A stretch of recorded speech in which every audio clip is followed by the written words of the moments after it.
Well, hello there, boys and girls. Another day and another read aloud.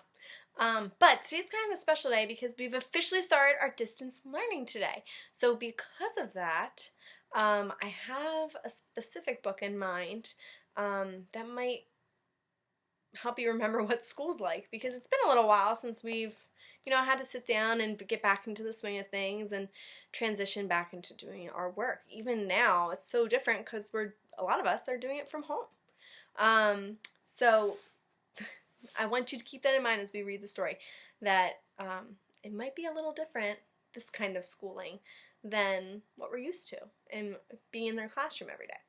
So the story I have for you guys today is called David Goes to School by David Shannon. And I love this book. I love all the David books because David, I think he's kind of silly looking. Like, they just make him look goofy. But also the author, David Shannon, wrote these books based on himself, which I think is so funny. Like, he kind of is poking fun at the way that he used to act when he was little. So we're going to read the story, David Goes to School. And I want you guys to keep in mind how he's acting in the story and maybe think about whether or not you would act that way as well. Okay, so let's get started. David Goes to School.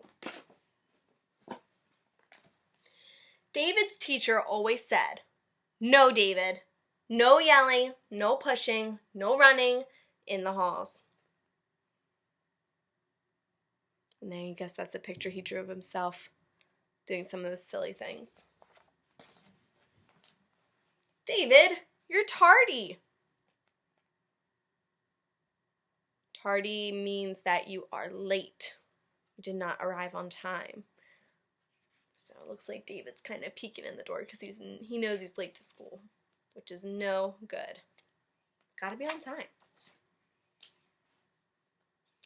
"Sit down, David."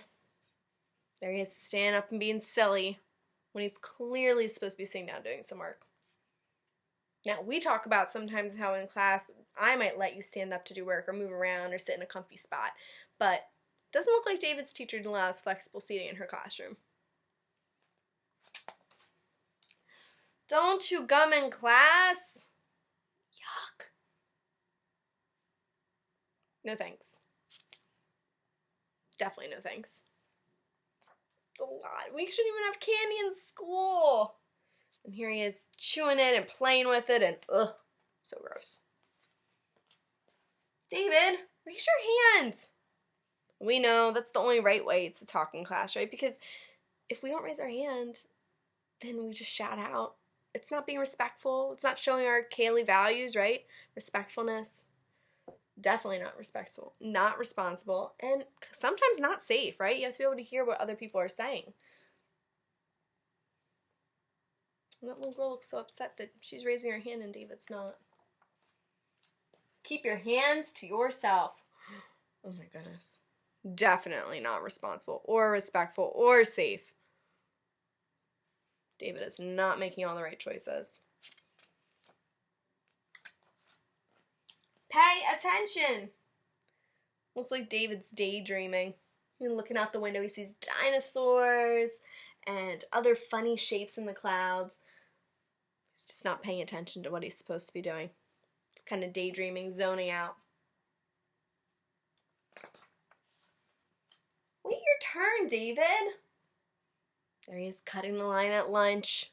All his friends look shocked, upset, frustrated. And he's just smiling, acting like nothing's wrong. "Oh, I'm just going to cut in front of everybody." Not a good idea, David. Not a good idea.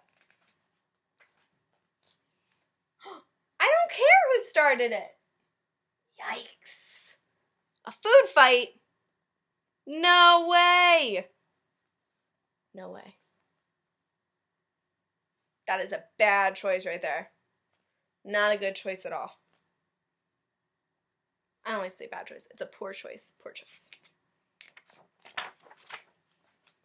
"David, recess is over." He's outside playing by himself. He forgot to line up.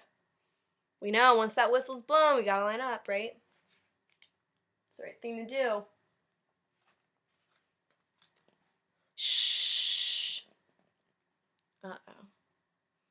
It's like he's talking while others are trying to work or read. And he's even drumming on his book with his pencils. Not a good choice. When will David learn? Again! I bet you know what he has to do. I think he has to go to the bathroom. He's got his legs crossed, he's got his hand up in the air. He's making this face like he's super worried. If you're in our class, all you gotta do is show us the hand signal, right? And you can run on over and do what you gotta do. Oh, David. That's it, mister. You're staying after school. I guess David got some detention. It's no good. He's coloring all over his desk. We know we never color on our desk. That would be such a poor choice. Right? We have paper for that. That's what paper's for. David, have you finished? Looks like he did something very nice. He cleaned up all the desks for the teacher. Made them nice and sparkly and shiny. No more lovely pictures all over them. Good job, David. He even earned a star. Wonder if that's like our Kaylee kudos. I bet it is. That is fantastic. Yes, David, you can go home now. And he skips back home to hang out, I guess, with some of his friends. So, I like that story. Mostly because David is kind of sneaky and sort of naughty. He always is up to something he shouldn't be, which is one of the reasons I think he's so funny. That's one of the reasons I like Ginny B. Jones, too, because she's just always into something she's not supposed to be into. But this book I thought was great for today because it is our first day of distance learning and kind of goes over some of the Kaylee values we have at school, right? Some of the things we should and shouldn't be doing at school when we're learning or when we're playing or when we're working together, right? But if you think about it, there's some stuff that we probably should consider when we're working at home when we're doing school, right? Right now with our distance learning, we're not in the classroom. But does that mean that we shouldn't behave the way that we do in school? It's a good question. So for your book challenge today, what I'm really looking for you to do is sit down with your parents and talk about what your expectations are at school and what your expectations are at homeschool, so working from home or distance learning, right? Some of you, I've heard it's gone great today. There was no problem setting it up, transitioning in, and it was great. However, sometimes that's not always the case. Sometimes it can be tricky. And I did hear there were some tricky ones today. So it's okay. We're learning, right? This is new to everybody. Uncharted territory, right? So what my suggestion would be today for your book challenge, like I said, would be to sit down with your families and discuss what went well, what didn't go well. What are some of your expectations you have at school, right? What are some of the things that, like in the book with David, he had a gold star that he received at the end for doing the right thing, right? At school, we get Kaylee kudos. I know Abel's mom told me that Abel gets some sort of Kaylee kudo at home too. I think it's a mommy kudo.